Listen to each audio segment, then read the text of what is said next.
जय श्री राम। आप सभी का हमारे YouTube चैनल पे बहुत बहुत स्वागत है। आज मैं आप सभी को माघ मास के महात्म का 21वां अध्याय सुनाती हूँ। लोमश जी कहने लगे कि पूर्व काल में अवंती देश में वीरसेन नाम का राजा था।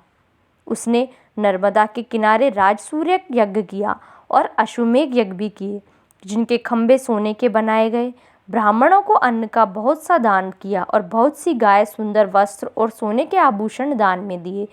वह देवताओं का भक्त और दान करने वाला था।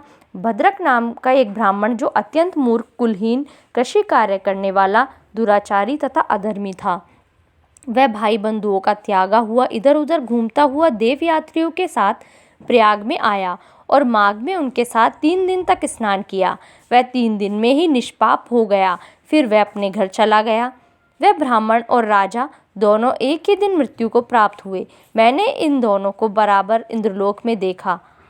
तेज, रूप, बल, स्त्री, वस्त्र और आभूषणों में दोनों समान थे। ऐसा देखकर उसके महात्म को क्या कहा जाए। राजसूय यज्ञ करने वाला स्वर्ग को सुख भोगकर फिर भी जन्म लेता है, परंतु संगम में स्नान करने वाला जन्म मरण से रहित हो जाता है।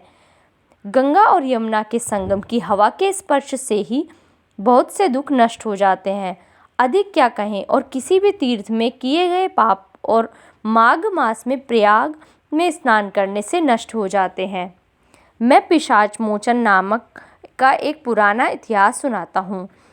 इस इतिहास को यह कन्याएं और तुम्हारा पुत्र भी सुने, उससे उनको स्मृति प्राप्त होगी। पुराने समय में देवद्युति नाम का बड़ा गंभीर और वेदों का पारंगत एक वैष्णव ब्राह्मण था। उसने पिशाच को निर्मुक्त किया था। वेदनिधि कहने लगे कि वह कहाँ का रहने वाला, किसका पुत्र, किस पिशाच को उसने निर्मुक्त किया। आप विस्तार पूर्वक यह सब कथा सुनाइए। लोमश ऋषि ने कहा, किल्पज्ञ से निकली हुई सुंदर सरस्वती के किनारे पर उसका स्थान था।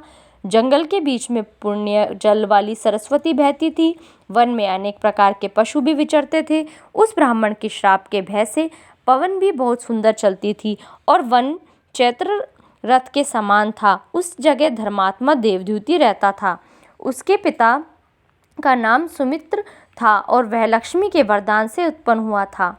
वह सदैव आत्मा को स्थिर रखता, गर्मी में अपने नेत्र सूर्य की तरफ रखता, वर्षा में खुली जगह पर तपस्या करता, हेमंत ऋतु में सारस्वत सरोवर में बैठता और त्रिकाल संध्या करता।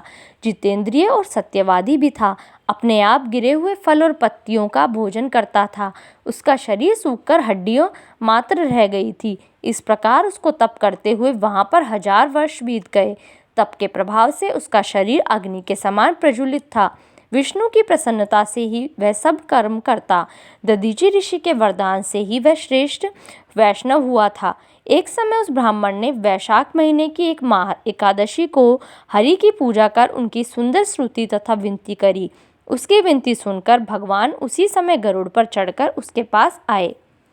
चतुर्भुज, विशाल नेत्र, मेघ जैसा स्वरूप भगवान को स्पष्ट देखकर प्रसन्नता के मारे उसकी आंखों में आंसू भर आए और कृतकृत्य होकर उसने भगवान को प्रणाम किया। उसने अपने शरीर को भी याद न रखा और भगवान के ध्यान में लीन हो गया। तब भगवान ने कहा कि हे देवद्युति, मैं जानना चाहता हूँ कि तुम मेरे परम भक्त हो। मैं तुमसे अति प्रसन्न हूँ, तुम वर मांगो। इस प्रकार भगवान के वचन सुनकर प्रेम के मारे लड़खड़ाती हुई वाणी में कहने लगा कि हे देव, अपने माया से शरीर धारण करने वाले, आपका दर्शन देवताओं को भी दुर्लभ है। अब आपका दर्शन भी हो गया, मुझको और क्या चाहिए। मैं सदैव आपकी भक्ति में लगा रहूं। भगवान उसके वचन सुनकर कहने लगे कि ऐसा ही होगा। तुम्हारे तप में कोई बाधा नहीं पड़ेगी। जो मनुष्य तुम्हारे कहे गए स्रोत को पढ़ेगा, उसकी मुझ में अचल भक्ति होगी, उसमें धर्म कार्य संगोपांग होंगे और उसकी ज्ञान में परम निष्ठा होगी। धन्यवाद। इस वीडियो में बस इतना ही।